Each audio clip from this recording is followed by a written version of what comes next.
로마서 8장 1절에서 2절 오늘 하나님께서 저희들에게 들려주신 설교 말씀의 중심 본문입니다.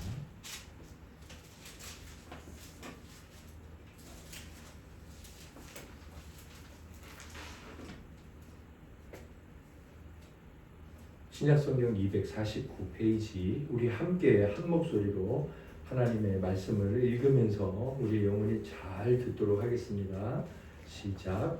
그러므로 이제 그리스도 예수 안에 있는 자에게는 결코 정죄함이 없나니 이는 그리스도 예수 안에 있는 생명의 성령의 법이 죄와 사망의 법에서 너를 해방하였으리라.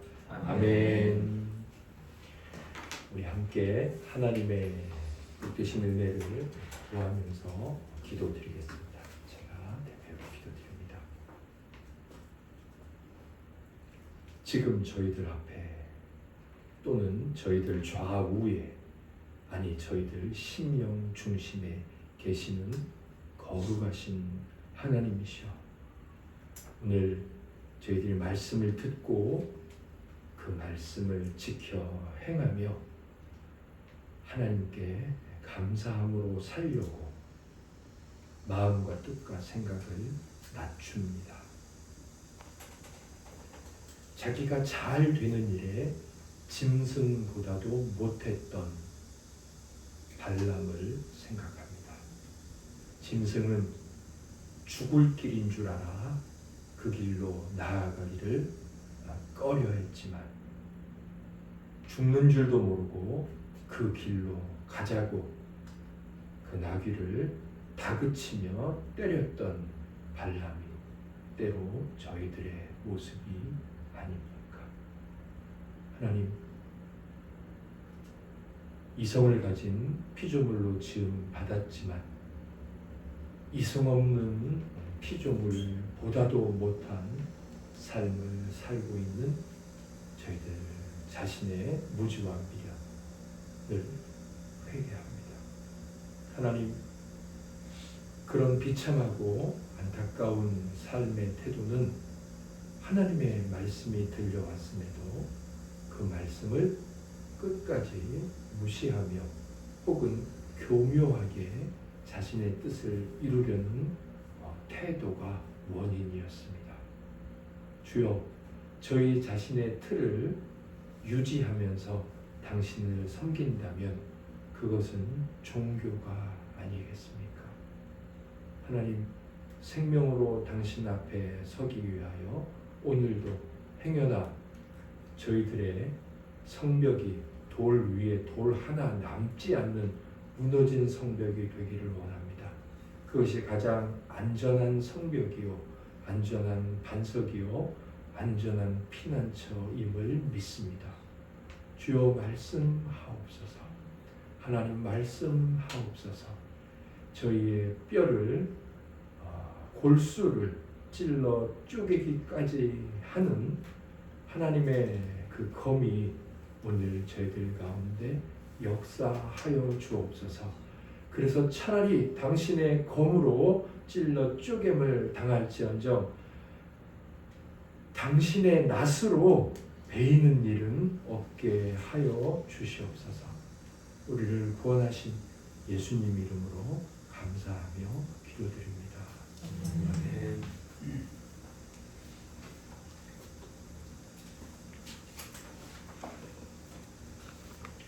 자범죄 그리고 죄에 대한 다른 구분법들이라는 제목으로 하나님의 말씀을 증거하겠습니다. 하이델베르 카테키즘 7문입니다. 세 번째 시간이죠.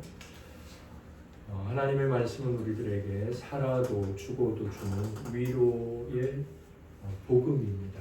그리고 그 위로를 어떻게 우리의 것이 되어서 복되고 살고 죽을 것인가를 말씀하고 있는 게 성경이고, 그것에 관한 여러 요약된 내용들 중에 하이델베르크 요리문답을 저희들이 정하게 되었고 하나님 은혜로 시작하게 되었습니다.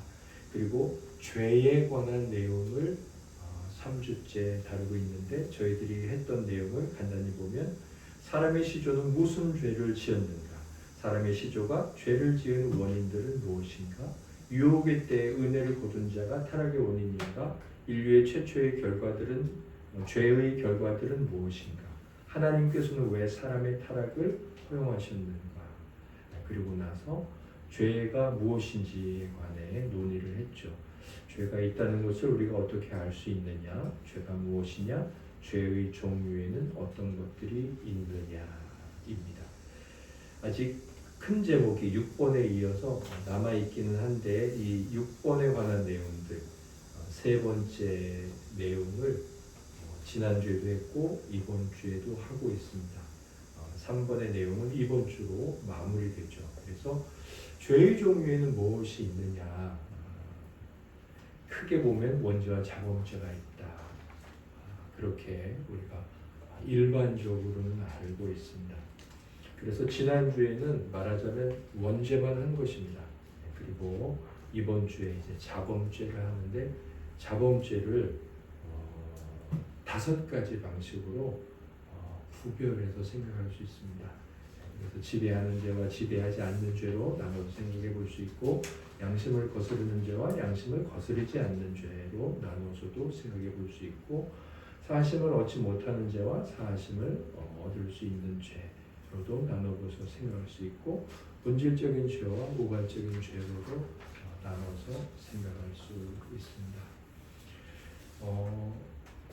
이 하이델베르그 요리문답을 해가는 것은 하나님의 말씀을 성경의 중심 내용으로 배워가고 이해하는 것은 말씀드렸지만 우리가 위로를 얻기 위함입니다. 그래서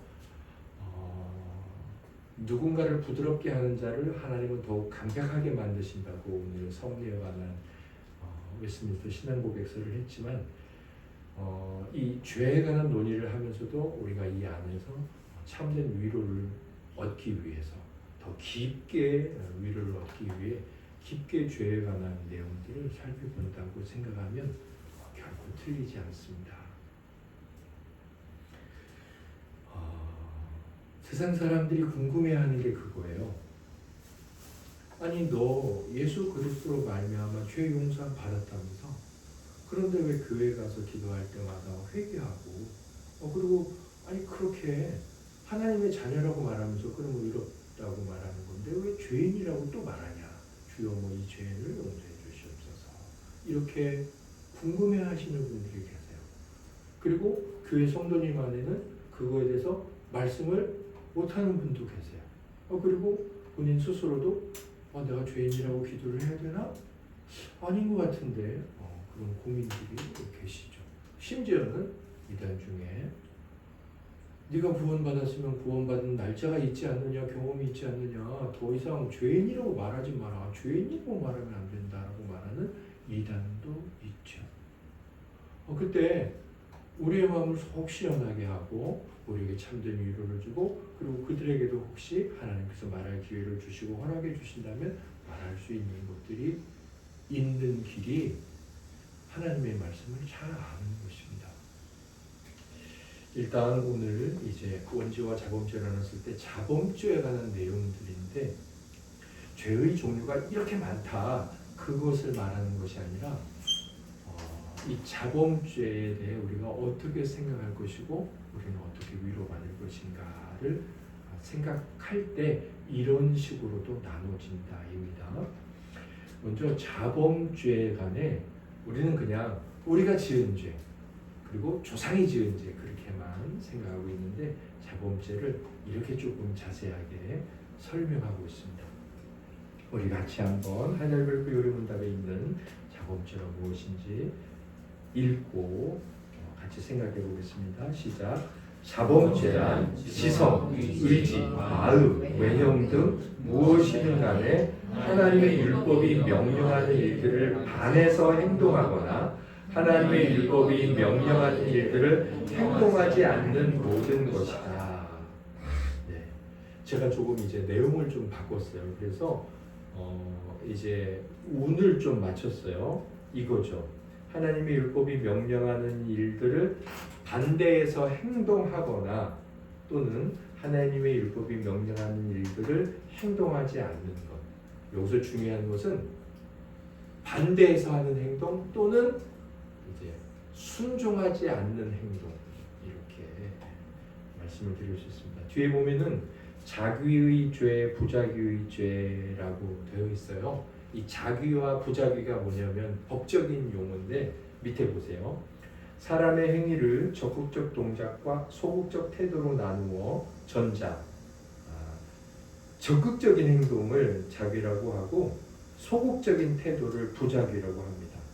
그래서 부자귀는 아무것도 하지 않는 것, 소극적인 태도니까 그것을 말하고 그리고 규범적으로 기대된 일정의 자귀를 하지 아니하는 것을 말한다 그랬습니다. 하나님께서 우리에게 명령하셨죠. 이런 걸 하지 마라라고 말씀하셨습니다. 율법의 10계명의 뒤에 있는 것을 사람에 대한 사랑이라고 이웃에 대한 사랑의 실천이라고 봤을 때 도둑질하지 마라가 있죠. 도둑질하지 말라 하나님 명령하셨는데 그것을 거슬러서 도둑질을 했어요. 그것은 자귀의 죄예요. 자귀의 죄. 또 하나님께서 뭐라고 말씀하셨죠? 이웃을 사랑해라라고 말씀하셨습니다. 사랑해라 그랬는데 소극적으로 실천하지 않았어요. 적극적으로 사랑해주고 위로해주고 나에게 있는 것을 베풀어주고 해야 되는데 잘 하지 않았습니다. 그걸 소극적인 태도, 그래서 부자귀의 죄라고 말합니다. 그러니까 하나님 말씀을 하라는 것은 반대로 행동하고 또 이것을 해야 되는데 그것을 소극적인 태도로 하지 않는 것. 우리에게는 그런 태도가 있죠. 이것을 자범죄라고 합니다. 그런데 행동만이 아니라 지식, 또 마음의 어떤 의지, 또 어떤 감정, 성향, 말, 이제 외형으로 드러나는 건 말과 태도, 이 모든 것들이죠. 이 모든 하나님의 명령에 대한 자귀 혹은 부자귀의 죄들을 자범죄라고 말합니다. 그러면 이 자범죄를 어떻게 나눠서 생각할 수 있을까요? 오늘 이제 이 내용들을 해가면서 기도드릴 때 하나님 저는 죄인입니다라고 말하는 것이 옳은 것인지 이제 그런 내용들에 대해 잘 이해하실 수 있습니다. 먼저 죄, 이 자범죄에는 지배하는 죄가 있고 지배하지 않는 죄가 있습니다. 그러니까 죄가 통치를 행하는 거예요. 어떤 사람을 다스리는 거죠. 반면 죄가 있긴 한데 다스리지를 못해요. 죄가 함부로 그 존재를 다스리지 못합니다. 지배하는 죄를 보겠습니다. 지배하는 죄는 무엇이냐면 성령의 은혜로 인한 저항이 없는 죄. 성령이 은혜를 주셔서 은혜를 주시면 죄에 저항을 할 수가 있는데 그 저항이 없습니다. 그러니까 성령의 은혜가 없는 거죠. 그 다음에 이 죄로 인해서 뭐가 오냐면 탄식하지 않아요. 그래서 탄식하지 않는 죄. 그리고 이 죄의 지배를 받는 자는 결국 어떻게 됩니까? 영원한 형벌을 받을 처지가 됩니다.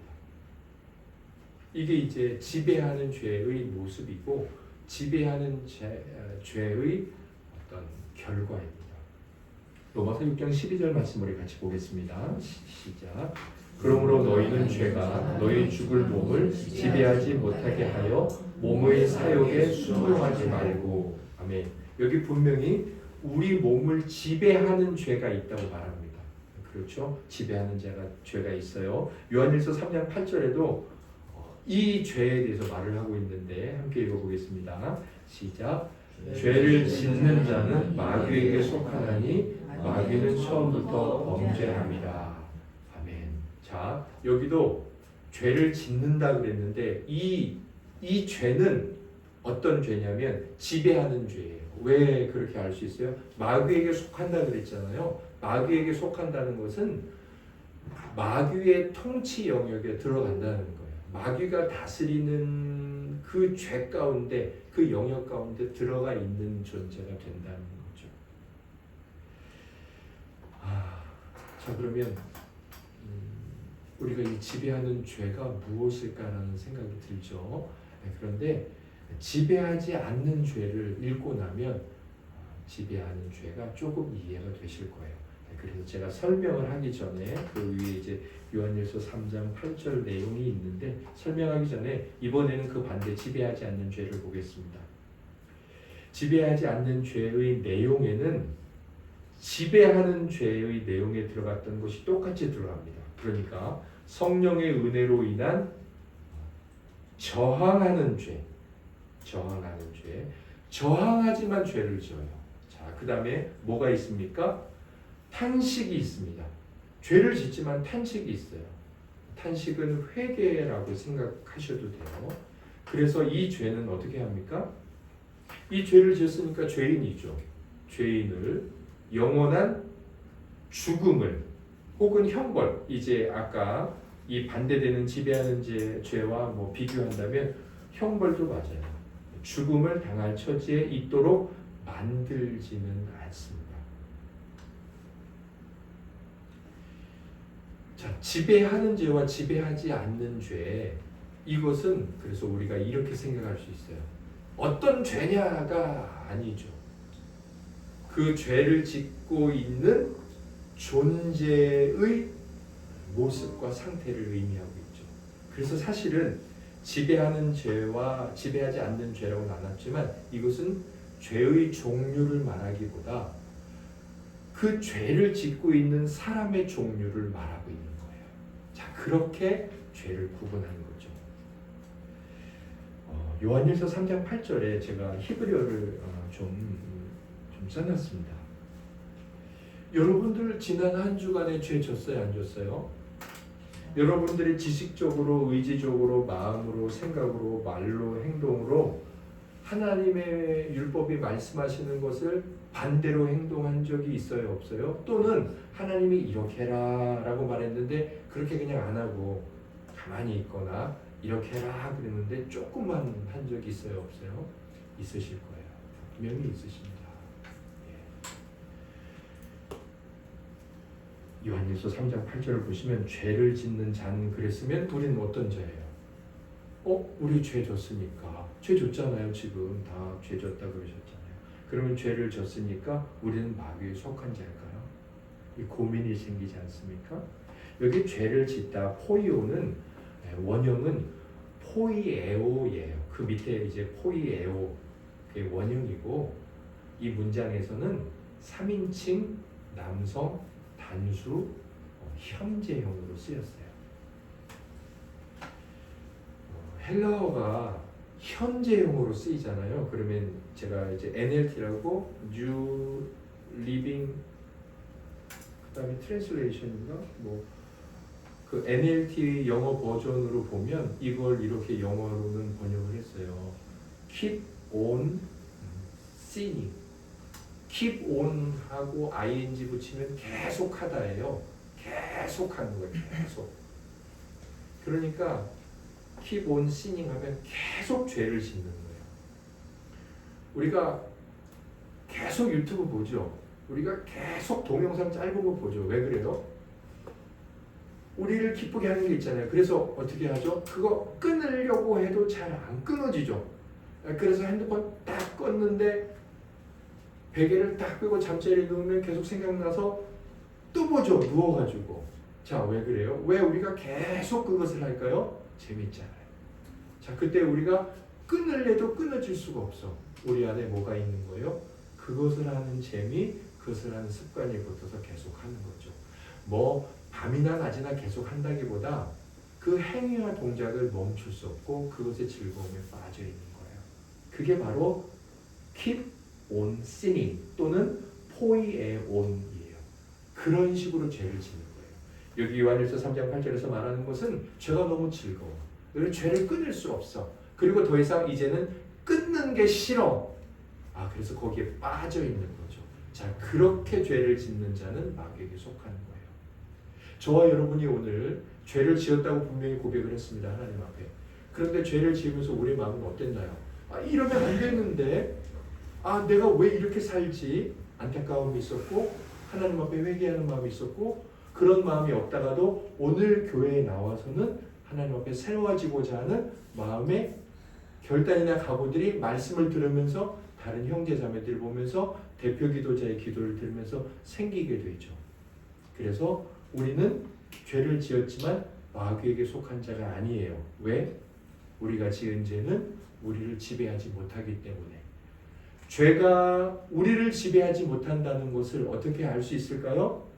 우리는 저항하기도 했어요. 그러나 실패했죠. 그 실패하고 끝이 아니라 뭐가 있어요? 탄식과 회개가 있죠. 그리고 그래서 우리는 비록 죄를 졌지만 그 죄들은 우리를 지배하지 못해서 우리가 죽음을 당할 처지, 영원한 형벌을 받을 처지에 있도록 만들지는 않습니다. 그러면 목사님 괜히 변명하는 거 아니에요? 성경에서 이 지배하지 않는 죄 때문에 그렇게 진짜 그 죄를 짓고 또 그 죄 때문에 씨름을 하고 그러다 실패해서 고민을 하고 그리고 하나님 앞에 회개를 하고 이렇게 지배하지 않는 죄가 보이는 특징을 보였던 사람이 있을까요? 예, 찾았습니다. 한번 볼게요. 자, 먼저 로마서 7장 20절 말씀을 읽겠습니다. 만일 내가 원하지 아니하는 그것을 하면 이를 행하는 자는 내가 아니요 내 속에 거하는 죄니라. 아멘. 바울이 뭐라고 말합니까? 자기 안에 지배하지 않는 죄가 있다고 말해요. 바울은 분명히 내 안에 죄가 있다고 말합니다. 내가 혹시라도 여러분들 보기에 나쁜 행동을 합니까? 예, 그건 제가 한 게 아니라 죄가 한 겁니다. 바울은 자기 안에 자기의 삶에 죄가 있다고 분명히 인정합니다.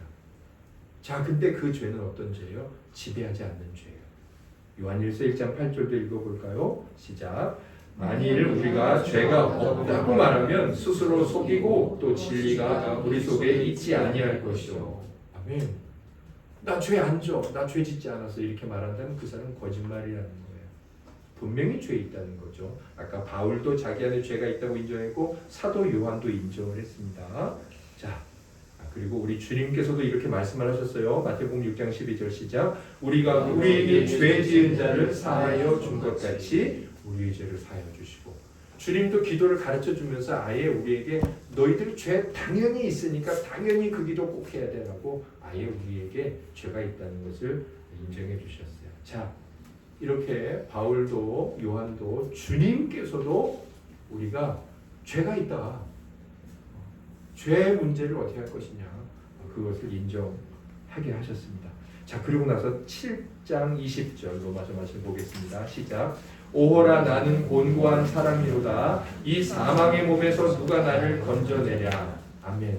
오호라 나는 곤고한 사람이로다. 이거 세번역을 보니까 오 나는 망할 자로다 이렇게 말씀했는데 지금 바울이 죄 지었기 때문에 이런 말 하는 거죠. 아까 20절에서는 혹시 내가 원하는 여러분들이 좋아하는 행동하지 않는다면, 나쁜 행동한다면 여러분들 제 안에 죄가 있는 줄 아세요. 그랬는데 24절에 가서 갑자기 내가 정말 죄를 짓고 말았네 이렇게 말하는 거죠. 자, 지배하지 않는 죄, 이 죄에 대해서 죄를 지었고 그리고서 어떻게 합니까? 애통해하고 회개하죠.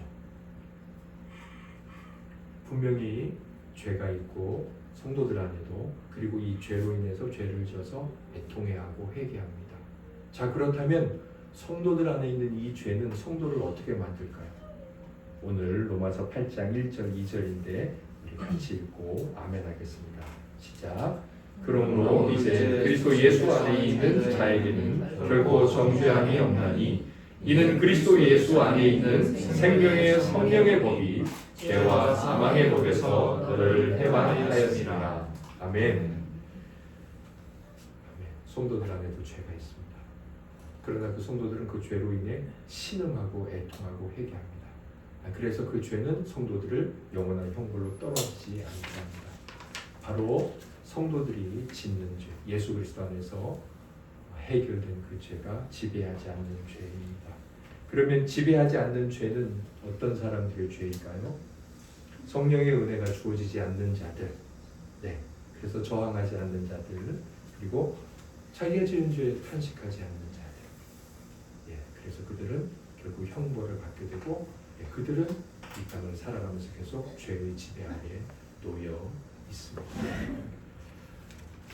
형제자매님들께서 교회에 오셔서 하나님 앞에 서서 하나님 저는 죄인입니다 라고 기도하는 것이 맞을까요? 안 맞을까요? 맞습니다. 우리는 늘 그렇게 기도합니다. 그래서 하나님 앞에 늘 회개하는 겁니다. 우리의 신앙은 회개의 신앙이에요. 그러면서도 하나님 앞에 회개하고 나서 무엇을 고백해야 합니까? 오늘 로마서 8장 1절 2절처럼 바로다 나는 망하게 되었다 라고 끝나지 않아요. 주님의 은혜로 저는 죄와 사망에서 벗어났습니다. 하나님을 찬양합니다 라고 고백할 수 있는 자입니다. 자, 이렇게 먼저 자범죄는 지배하는 죄와 지배하지 않는 죄가 있습니다. 여기서 한 가지 중생한 자들, 그러니까 지배하지 않는 죄에 있는 자들이죠. 중생한 자들이 지배하는 죄를 저지른 경우를 한번 보겠습니다. 두 가지 경우를 생각해 볼게요.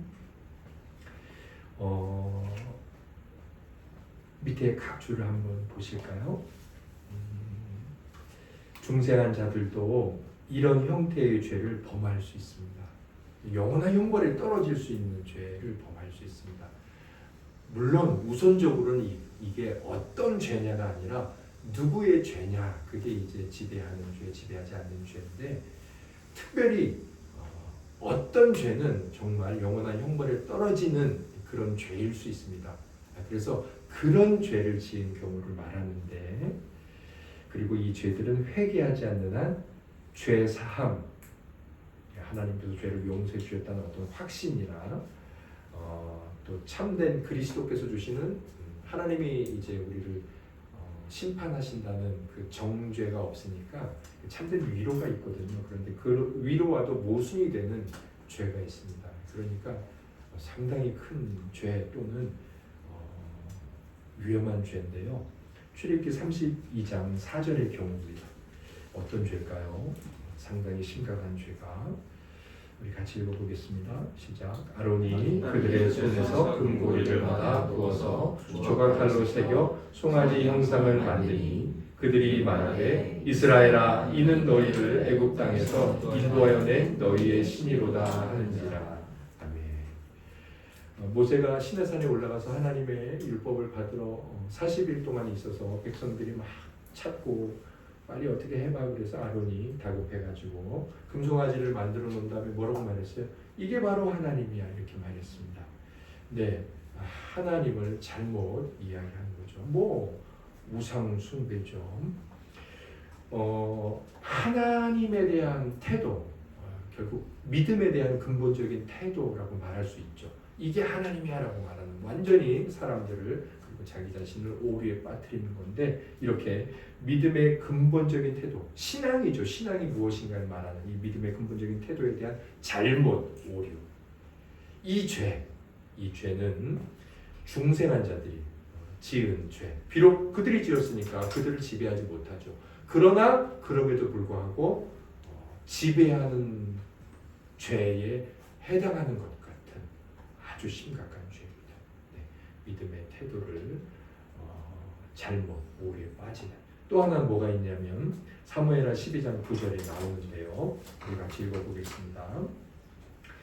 그런데 어찌하여 내가 여호와의 말씀을 업신여기고 나 보기에 악을 행하였느냐. 내가 칼로 햇사람 우리아를 치되 암몬 자손의 칼로 죽이고 그의 아내를 빼앗아 내 아내로 삼았도다. 아멘. 네, 다윗이 간음을 저지르고 그 남편을 죽인 죄악이죠. 자, 이 죄악도 역시 존재로 보면 다윗은 지배하지 않는 죄를 지은 거예요. 그러나 이 죄의 종류로 볼 때 이것은 심히 심각하여서 마치 지배하는 죄와 같고, 그 존재에게서 뭐를 빼앗아 갑니까? 하나님의 평안이 주는 위로를 빼앗아 가고, 네, 이 죄 사함의 확신, 나는 구원받았다라는 이 확신을 빼앗아 갑니다. 비록 지배하지 않는 죄라 할지라도. 네, 중생한 자들이 이런 죄를 짓기도 했습니다. 그래서 우리가 이 지배하는 죄와 지배하지 않는 죄를 좀 짧게 말할 수도 있습니다. 이렇게요. 지배하는 죄는 대죄, 큰 죄, 지배하지 않는 죄는 소죄, 이렇게 나눌 수 있습니다. 그래서 대죄에 있는 자는 이렇게 말하는 게 좋을 것 같죠. 그러면 하는 자들은 영원한 형벌에 빠지지만 소죄에 있는 자들은 영원한 생명으로 들어간다. 이렇게 말할 수도 있습니다. 그런데 이렇게 말하면 쉬운데 짧고 왜 어렵게 지배하는 죄와 지배하지 않는 죄로 말했을까? 왜냐하면 교황주의자들, 지금 천주교 카톨릭이 바로 대죄와 소죄를 구분했기 때문입니다. 이제 그들은 정말로 큰 죄가 있고 작은 죄가 있다 이렇게 말합니다. 그래서 큰 죄는 우리가 생각하는 그냥 큰 죄, 또 작은 죄는 작은 죄. 그러나 성경은 큰 죄와 작은 죄를 구별하지 않아요. 큰 죄, 작은 죄라고 말한 내용이 없습니다. 그리고 성경은 죄 하나를 범하면 하나님의 율법 전체를 범한 것이다 이렇게 말합니다. 그래서 그런 위험에 빠지는 것보다는 차라리 지배하는 죄, 지배하지 않는 죄로 구별하는 게 좋겠다라고 생각해서 자카리스 우르시누스가 지배하는 죄, 지배하지 않는 죄로 나누었습니다. 한번 볼까요? 야고보서 2장 10절에 잘 나옵니다. 함께 읽겠습니다. 누구든지 온 율법을 지키다가 그 하나를 범하면 모두 범한 자가 되나니. 아멘. 평생 단 한 번도 죄를 지은 자가 없었다라고 생각을 해볼게요. 그 사람한테 원죄도 없었다고 생각을 해볼게요. 자범죄도 없었어요. 그래서 이제 막 죽으려고 그래요. 그런데 임종하기 직전에 옆에 너무 미운 사람이 있어서 그 사람한테 욕을 했어요. 그래서 그 사람은 평생 원죄도 없었다고 쳐봐요. 자범죄 그냥 그 딱 하나 욕을 한 거. 그래서 그 사람은 진짜 인생에 그걸 딱 한 번 했으니까 이 사람은 진짜 죄를 조금 지었네 라고 말할 수 있을까요? 아니요. 그 사람은 그냥 평생 죄만 짓고 살다 죽은 사람하고 똑같은 거예요. 주님이 이제 형제에게 나가라 하는 사람은 지옥불에 떨어진다 그랬잖아요. 나쁜 놈아, 이 자식아 이렇게 말하면 지옥불에 떨어진다고 했잖아요. 네, 그 말씀이죠. 야고보서 1장 10절은. 마태복음 5장 19절도 우리 주님께서 이렇게 직접 말씀하셨습니다. 함께 읽어보겠습니다. 그러므로 누구든지 이 계명 중에 지극히 작은 것 하나라도 버리고 또 그같이 사람을 가르치는 자는 천국에서 지극히 작다 일컬음을 받을 것이요. 하나님께서는 우리에게 율법이 큰 죄, 작은 죄 이렇게 말씀하신 적이 없습니다. 그래서 그렇게 표현할 수도 있으나 지배하는 죄, 지배하지 않는 죄로 구별해서 생각하시면 됩니다. 그 다음 자범죄를 이렇게 나눌 수 있습니다. 양심을 거스르는 죄와 양심을 거스르지 않는 죄. 네, 이 죄도 우리가 알고 있는 이 양심과는 조금 다른 내용이지만 많은 위로가 되실 겁니다. 먼저 양심을 거스르는 죄가 뭘까요? 하나님의 뜻을 알면서도 계획과 목적을 갖고 그것에 반하는 일을 행하는 경우에 범하는 죄입니다. 그러니까 하나님의 뜻을 알아요. 그런데 그것을 알면서도 계획을 다 짜요. 저렇게 안 해야지. 그래서 하나하나 계획을 다 짜, 치밀하게 안 지킬 계획. 그리고 분명히 목적이 있어. 부자 되어야 되니까, 내가 성공해야 되니까. 자, 의도가 있죠. 그리고 완전히 하나님을 거슬러서 또 기뻐서 아까 요한일서에 나오는 죄 짓는 자는 마귀에게 속하였나니라고 말하는 바로 그 죄 짓는 모습이 생각나죠. 네, 계속해서 죄를 짓는. 어떤 죄가 여기에 속할까요? 그리고 어떤 태도가 속할까요? 다윗의 간음과 살인이 여기에 속합니다. 자, 그러면 양심을 거스르지 않는 죄란 뭘까요? 조금 우리가 우리의 양심에 대한 지식을 내려놓고 하나님의 말씀 앞에 우리 자신을 겸손히 드리는 시간이 좀 돼야 될 것 같습니다. 이건 뭐냐면 율법에 반하는 일을 한 거죠. 죄니까 율법에 반대해서 행동하는 거예요. 그런데 어떤 상태에서 한 거냐면 무지한 상태에서, 모르는 상태에서, 혹은 고의가 아니게 행할 경우에 범하는 죄입니다. 이런 경우가 있을까요? 네 가지 경우를 말하고 있는데 죄인이 그것이 죄라는 것을 알고 또한 탄식해요. 그렇긴 하지만 이 땅에 살아가는 동안 완전히 피하지 못하는 죄가 있습니다. 로마서 7장 19절에 보면 바울이 이런 고백을 합니다. 우리 같이 읽고 아멘하겠습니다. 내가 원하는 바 선은 행하지 아니하고 도리어 원하지 아니하는 바 악을 행하는도다. 아멘. 누가 한 말입니까? 바울이 한 말입니다. 바울은 누굽니까? 사도입니다. 바울은 알고 있었어요. 선을 알고 있었죠. 그래서 그것을 원하죠. 그것이 무엇인지 모르는데 그것을 원하는 건 말이 안 되는 거죠. 네. 네, 바울은 선을 알았습니다. 네, 그리고 그것을 원했습니다. 네, 그러면서도 그 일을 하지 못했습니다. 이 땅에 사는 동안은 바울이 그랬습니다. 예. 네, 그래서 바울은 죄인이죠. 자, 이렇게 죄인이 그것이 죄라는 것을 알고 또한 탄식하면서도 이 땅에서 그것을 피하지 못해요. 이게 바로 양심을 거스르는 죄, 양심을 거스르지 않는 죄의 첫 번째 종류입니다. 이런 죄에 떨어질 경우가 저희들에게 종종 있습니다. 두 번째, 양심을 거스르지 않는 죄는 뭘까요? 디모데전서 1장 13절입니다. 시작. 내가 전에는 비방자요, 박해자요, 폭행자였으나 도리어 긍휼을 입은 것은 내가 믿지 아니할 때 알지 못하고 행하였습니다. 아멘. 바울이 사도행전 7장에서 스데반 집사님이 순교하실 때 증인이 되죠. 그의 옷을 들고 그리고 그가 증인이 되어서 이제 또 다른 기독교인들을 잡아 가두게 되는 그런 일들을 하게 됩니다. 율법의 형사 노릇을 하게 되죠. 그때를 회상하는 거예요. 그러면서 바울이 뭐라고 말합니까? 교회를 예수 그리스도를 비방하고 박해하고 폭행하였다. 그런데 그때 내가 왜 그렇게 했느냐라고 말하냐면 나는 그때 주님을 믿는 믿음이 없었다. 그러면서 알지도 못하고 했다. 자, 이렇게 원죄는 우리가 어쩔 수 없이 받은 것이죠. 그러니까 그 원죄 그리고 우리가 알지 못했을 때 지은 죄, 무지의 죄, 이것은 양심을 거스르지 않는 죄라고 할 수 있습니다. 그럼에도 잘했다 이건 아니죠. 그럼에도 불구하고 이건 뭐예요? 죄라는 겁니다. 하지만 이제 양심을 거스르냐 거스르지 않느냐로 봤을 때 거스르지 않는 죄에 속한다라고 생각할 수 있습니다.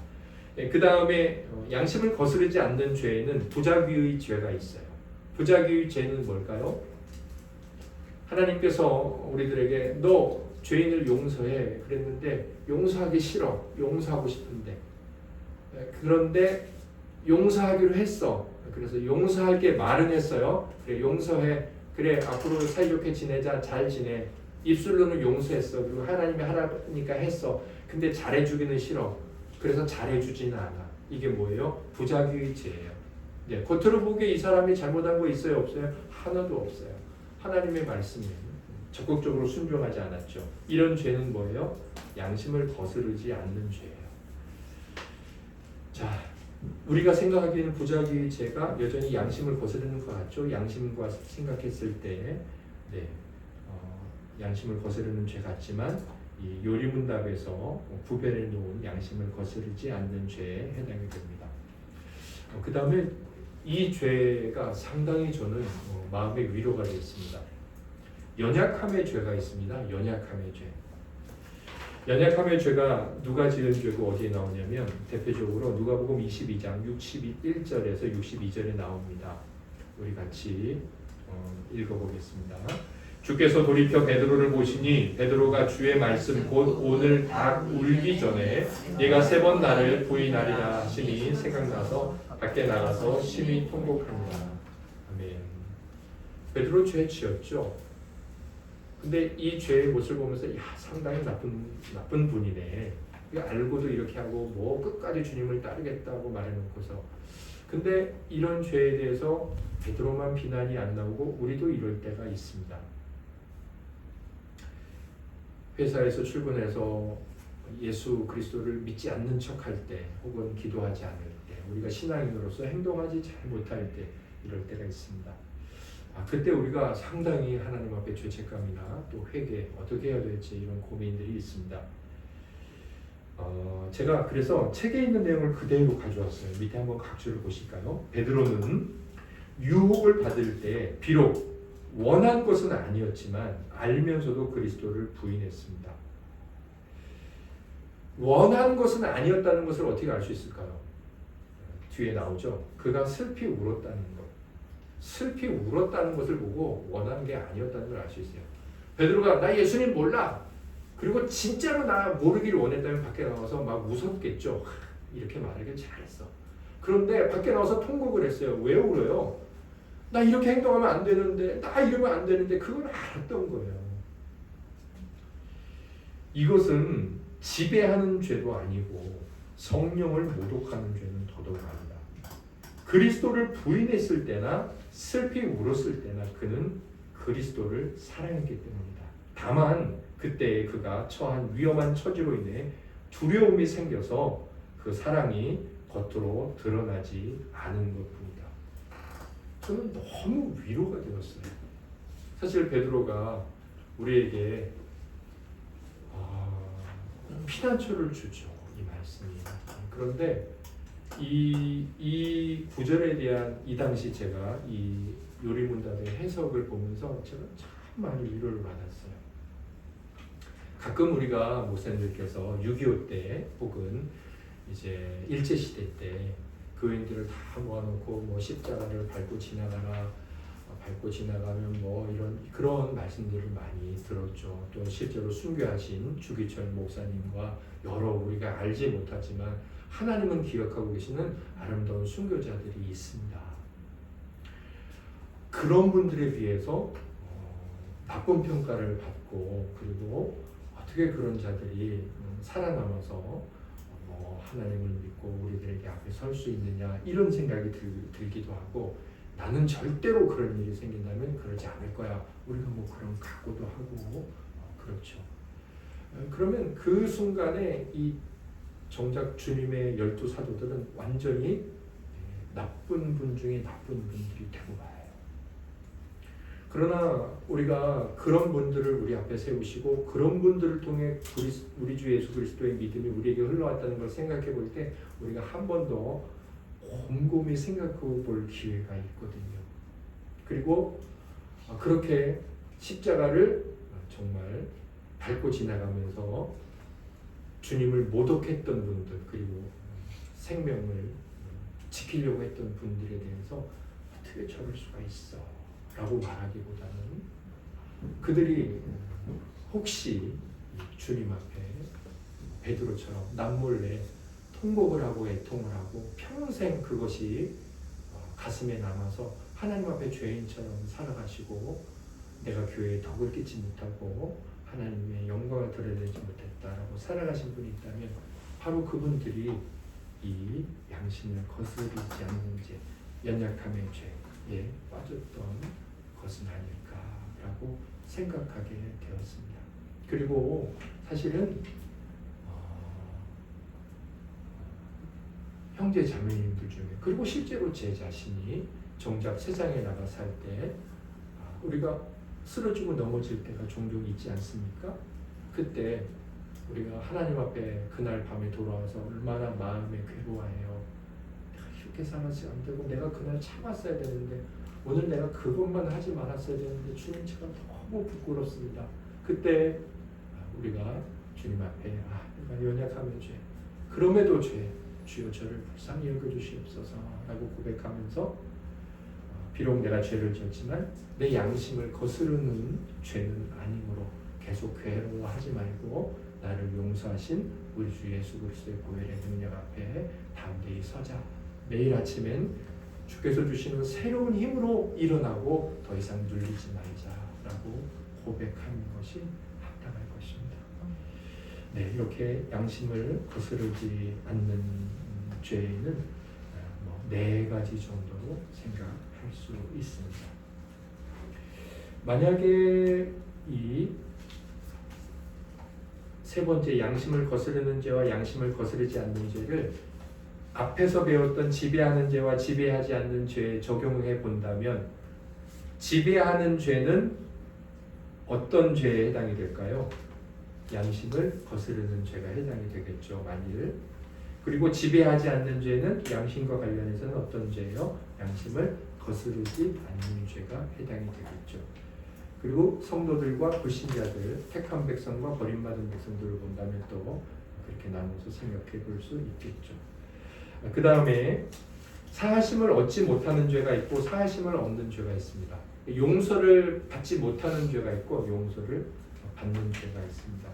정말 그런 죄가 있을까요? 성경이 말하고 있습니다. 마태복음 12장 31절에 말씀하십니다. 주님이 말씀하셨어요. 같이 읽어볼까요? 그러므로 내가 너희에게 이르노니 사람에 대한 모든 죄와 모독은 사하심을 얻되 성령을 모독하는 것은 사하심을 얻지 못하겠고. 아멘. 분명히 있죠. 용서 못 받는다 이 죄 말씀하셨습니다. 사도 요한도 말씀합니다. 5장 16절에 시작. 누구든지 형제가 사망에 이르지 아니하는 죄 범하는 것을 보거든 구하라. 그리하면 사망에 이르지 아니하는 범죄자들을 위하여 그에게 생명을 주시리라. 사망에 이르는 죄가 있으니 이에 관하여 나는 구하라 하지 않노라. 아멘. 여기도 분명히 말하죠. 사망, 멸망에 이르지 않는 죄가 있어. 그 사람 위해서 구해. 계속 기도해. 그런데 사망에 이르는 죄도 있어. 그건 기도해라고 내가 말하지 않을게. 분명히 이런 죄가 있습니다. 그러면 어떤 죄일까요? 먼저 사하심을 얻지 못하는 죄가 있습니다. 하나님께 용서받지 못하는 죄가 있어요. 어떤 죄냐면 성령을 모독하는 죄로서 이것은 반드시 어떻게 된다고요? 사망에 이릅니다. 성령을 모독하는 죄, 사망에 이릅니다. 조금 두렵죠. 그리고 이 죄에 대한 오류에 많이들 빠집니다. 강단에서 혹은 교회 성도들끼리 성령을 모독했네. 저 사람 이제 용서 못 받아. 그리고 그것이 너무나 큰 올무가 되어서 평생토록 나는 이제 천국 못 가는 것 아닌가. 어린 시절에 그런 말을 듣거나 아니면 신앙이 연약할 때 잘못 증거되는 설교나 가르침을 통해서 이러한 큰 잘못에 빠지고 큰 어려움에 빠뜨리는 경우가 많이 있습니다. 너무나 주의해야 돼요. 자, 용서를 못 받는 죄 무엇일까요? 제가 밑에 일부로 써놨습니다. 한번 보실까요? 하나님의 진리를 시인하고 또한 성령의 증언을 통해 충실하게 빛을 받아 납득하였으면서도 자신의 뜻과 행위로서 사악하게 그 진리를 부인하고 대적하는 것. 이게 무엇이냐면 하나님의 진리. 하나님의 진리란 뭘까요? 일반적으로 말하면 성경이요? 예수 그리스도죠. 자, 예수 그리스도를 시인했어요. 인정했어요. 당신은 살아계신 주요 하나님의 아들이십니다. 라고 인정을 했어요.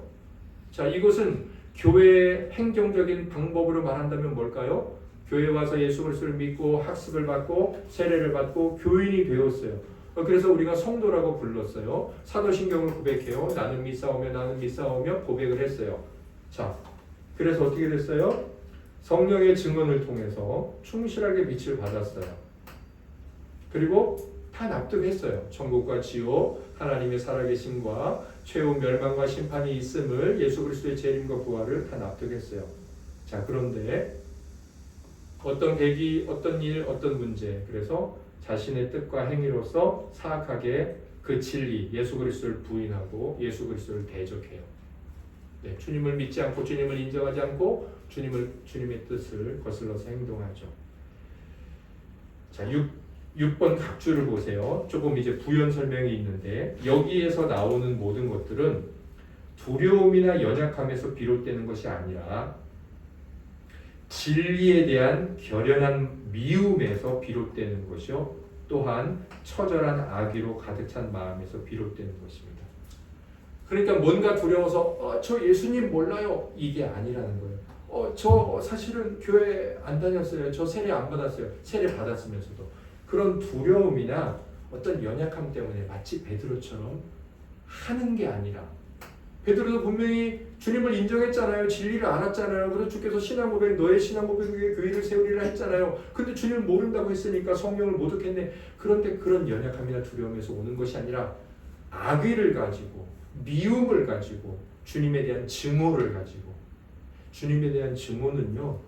주님을 정말 미워해서 난 주님을 이제 싫어할 거야. 교회 안 가. 그것도 해당이 되지만 주님을 향한 증오는 주님에 대한 사랑이 없는 것이니까 돈을 사랑하든 세상을 사랑하든 그것을 사랑하는 것도 해당이 되는 거예요. 그래서 그런 것들을 사랑함으로 대마가 있죠. 대마. 세상을 사랑함으로 그것은 달리 말하면 주님을 미워함으로 해요. 주께서도 돈이든지 하나님든지 둘 중 하나만 주인으로 섬길 수 있다 라고 말씀하셨습니까? 자, 이렇게 진리에 대한 결연한 미움에서 비롯되는 것이요 처절한 악의로 가득 찬 마음에서 비롯되는 것이다. 마가복음 3장 29절을 볼까요? 누구든지 성령을 모독하는 자는 영원히 사하심을 얻지 못하고 영원한 죄가 되느니라 하시니.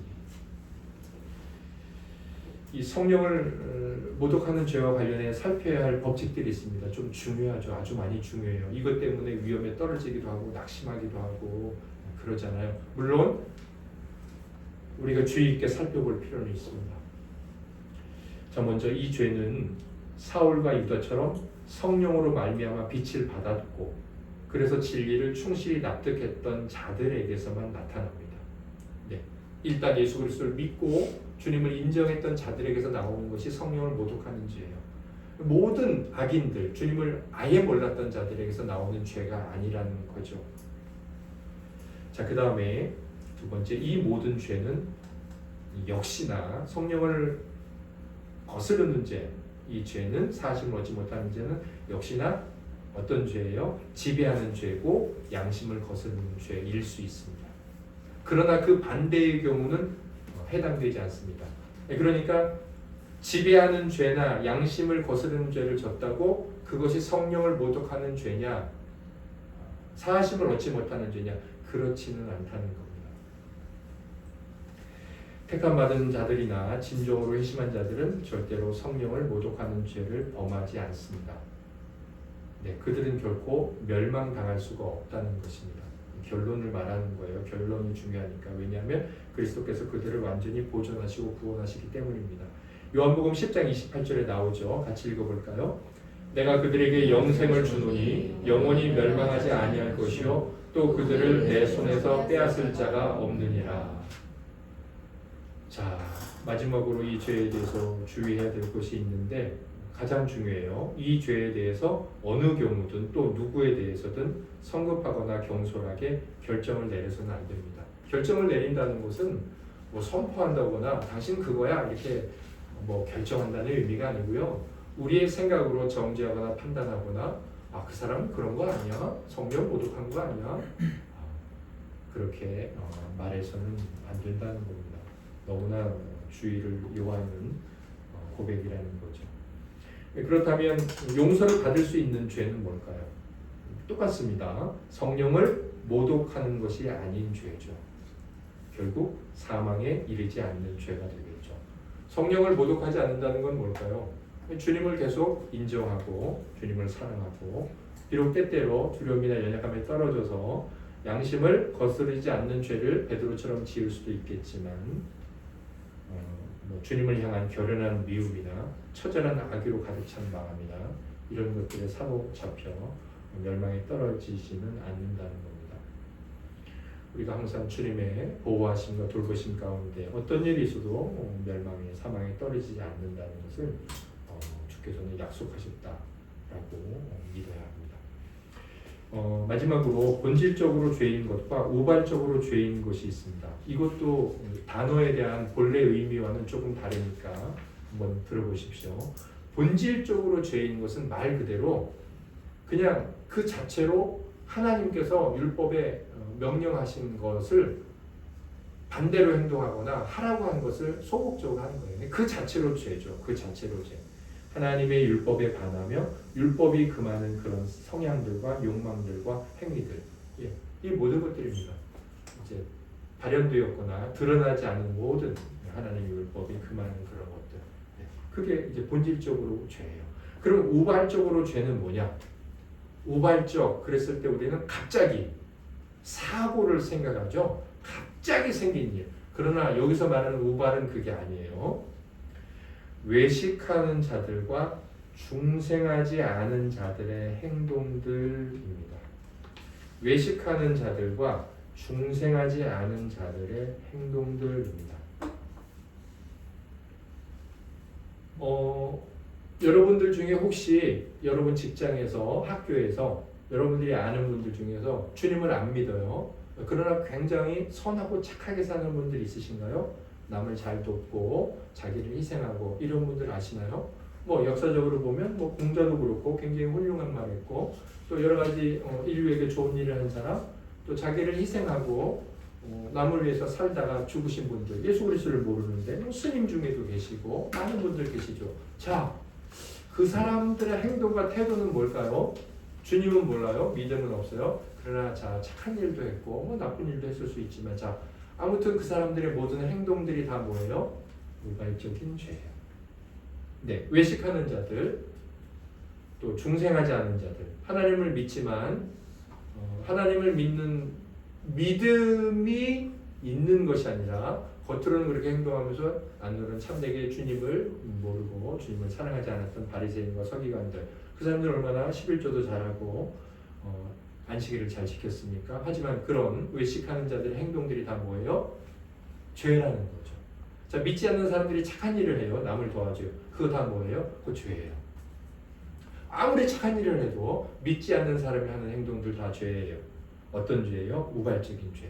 자, 착한 일은 원래 죄가 아니죠. 다른 사람에게 돈을 줬어요? 이건 원래 죄가 아니에요. 그건 본질적인 죄가 아니에요. 그러나 하나님 앞에서는 죄예요. 왜? 그가 중생하지 않았기 때문에. 아시겠습니까?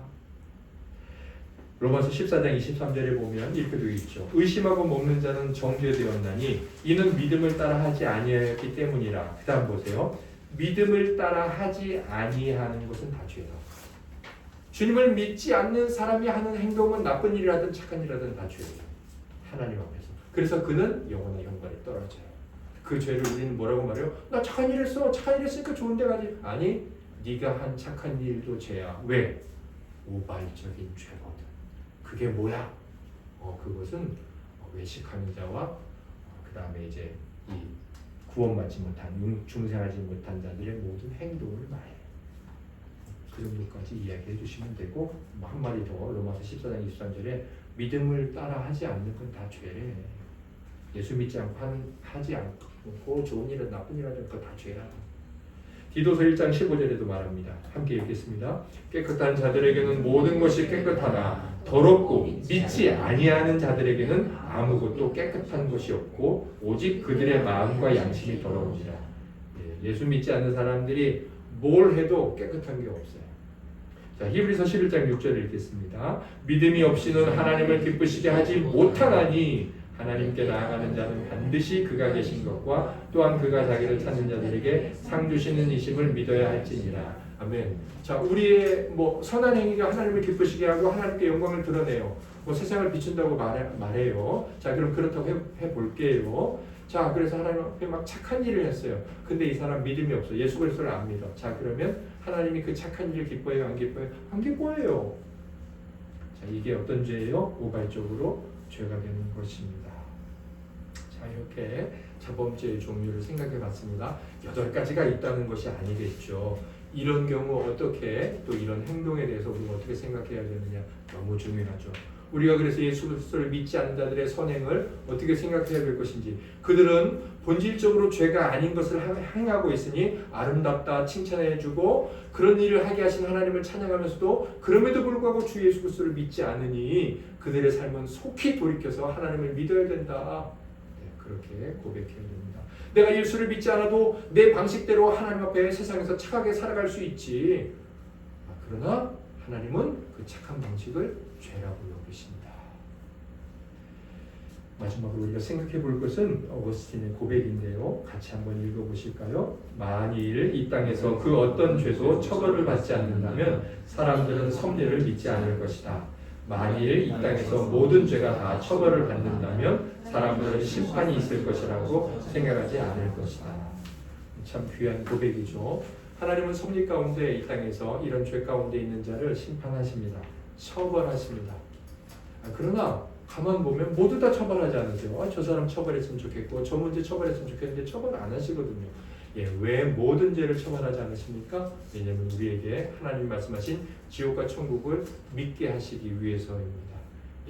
하나님의 이 죄에 대한 다스리심과 통치하심을 온전히 받아들이면서 또 우리가 죄에 대해 잘 구별하자는 것은 더 나은 지식을 가지고 살아가자는 이야기가 절대로 아닙니다. 하나님께서 우리에게 주시는 이 죄에 관한 말씀을 통해서도 위로를 받으면서 그 참된 위로가 우리를 더욱 경건하게 하고 그 죄에서 건져주신 예수 그리스도를 더욱 찬양하게 하고 그분을 더욱 닮아갈 열망을 갖게 하는 것. 그래서 이제부터 그리스도를 위하여 살기를 소망하고 그렇게 살 준비도를 갖추도록 만드시는 예수 그리스도의 손길에 우리 자신을 맡겨드리는 거죠. 그때 이제 정말 사나주구나 하나님의 복된 위로가 우리 삶에 임하는 거죠. 이런 하나님과 하나님의 뜻에 관한 지식이 저와 여러분들을 잘 다스려 주시고 이끌어가 주시기를 예수님 이름으로 소망합니다. 우리 함께